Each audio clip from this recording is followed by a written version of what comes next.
Please call 911 for an ambulance. The afternoon sun was warm and golden over the sprawling charity gala held at the Riverside Convention Center in downtown Chicago. Tables were dressed in white linen.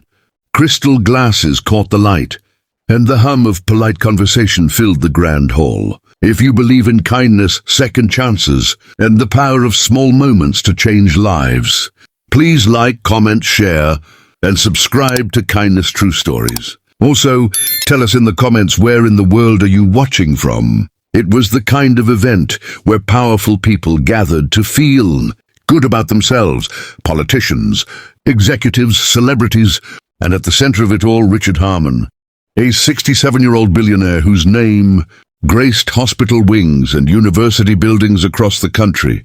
He was fit for his age, or so everyone assumed. He laughed at the right moments, shook the right hands, and raised his glass when the speeches got sentimental. Nobody saw what was coming. Nobody except fate. Daniel Mercer sat near the back of the hall, slightly out of place in a rented blazer that was a size too big.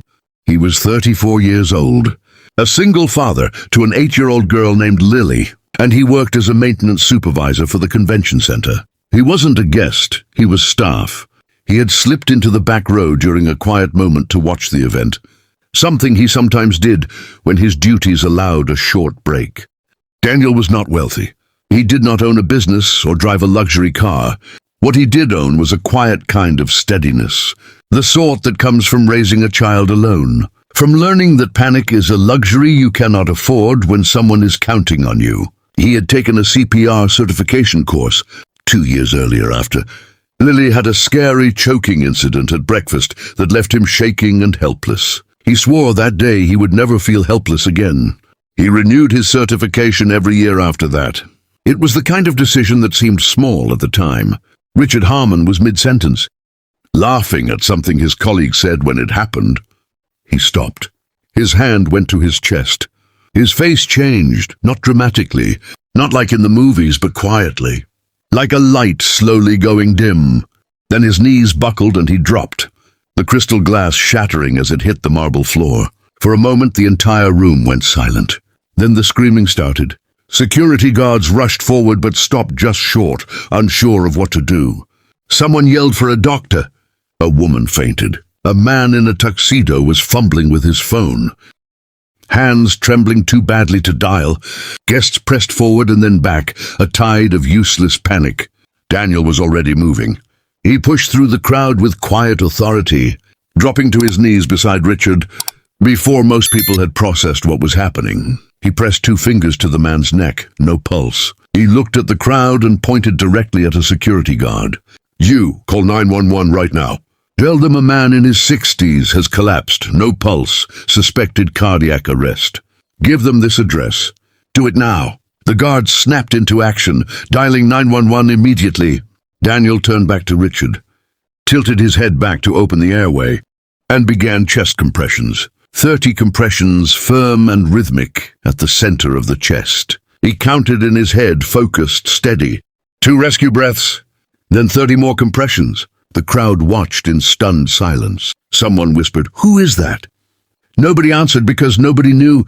He was just a man in a rented blazer doing what needed to be done. A minute passed, then 2. Daniel did not stop. His arms burned. Sweat formed at his temples. Lily's face flashed in his mind, her gap-toothed smile, the way she still needed a nightlight, the sound of her voice calling him Dad in the dark. He thought about how he had learned this skill because of her, and now here he was using it for a stranger. He did not stop. At the 3-minute mark, Richard Harmon gasped, a raw, desperate sound that made several people in the crowd cry out. His chest rose. His eyes fluttered. Daniel sat back on his heels, breathing hard, and kept his hand on the man's shoulder, watching, monitoring, ready to continue if needed. The paramedics arrived 4 minutes later, rushing in with a defibrillator and a stretcher.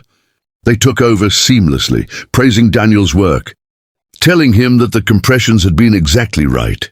"You kept him alive," one of the paramedics said quietly. Daniel nodded. He stood up, straightened his too big blazer, and stepped back into the crowd. He did not make a speech. He did not take a bow. He went back to the edge of the room and sat down, heart still pounding. hands trembling slightly now that the adrenaline was fading. Richard Harmon survived. He spent 4 days in the hospital and was discharged with a full recovery expected. The doctors confirmed that without those early minutes of CPR, he would not have made it. The brain begins to suffer permanent damage within 4 to 6 minutes of cardiac arrest. Daniel had acted within seconds. 3 weeks later, Richard personally sought Daniel out at the convention center. The two men met quietly in a hallway, no cameras, no press. Richard shook Daniel's hand for a long time without speaking. Then he said simply, "I hear you have a daughter." Daniel smiled. "Lily, she's 8. Richard nodded slowly. "She has a good father." What followed was private. A gesture of gratitude that Daniel has never spoken about publicly, only saying that it changed things for him and Lily in ways he is still getting used to. But the real story is not about money or reward. It is about the fact that an ordinary man learned a skill, showed up, and refused to hesitate when the moment came. It is about the truth that courage does not announce itself in advance. It waits quietly inside people who have decided, in some earlier, calmer moment, to be ready. Daniel Mercer was ready. Richard Harmon is alive because of it. Learn CPR, renew your certification, because you never know whose ordinary afternoon you are preparing for. If you were moved by this story, please like, share, and subscribe to Kindness True Stories, a channel dedicated to the real moments of courage, compassion, and humanity that remind us what we are truly capable of. Every share helps these stories reach someone who needs to hear them.